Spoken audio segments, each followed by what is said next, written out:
જૂનાગઢ ગ્રામ્ય પોલીસને મોટી સફળતા મળી છે. પોલીસે બંગલા ગેંગના નાસ્તા ફરતા 3 આરોપીની ધરપકડ કરી છે. રાજકોટના ખીરસરા ગામમાંથી ભવિન ખોડા, નરેશ ખોડા, જયદેવની ધરપકડ કરી છે. ત્રણેય સામે ખંડણી અને મારામારી સહિતના અનેક ગંભીર ગુનામાં ફરિયાદ નોંધાઈ હતી. તો કોર્ટે ત્રણેય આરોપીના 5 દિવસના રિમાન્ડ મંજૂર કર્યા છે.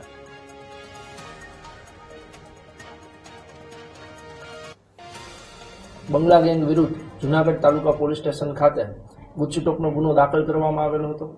જે ગુનામાં 2 આરોપી કરસનગલા મોરી અને દિલો બગા છેલાણા હાલ છેલ્લા 1 વર્ષથી જેલમાં છે.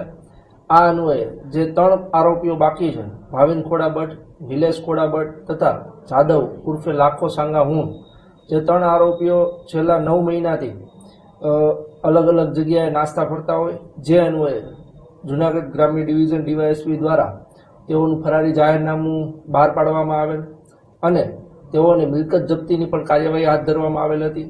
તે સમય દરમિયાન માહિતી મળેલી કે સદર આરોપીઓ એ રાજકોટ ગ્રામ્યમાં ખીરસરા ખાતે છુપાયેલા છે. તેવી માહિતીના આધારે એલસીબીની ટીમ દ્વારા રેડ કરી સદર 3 આરોપીઓને હાલ એરેસ્ટ કરવામાં આવેલ છે.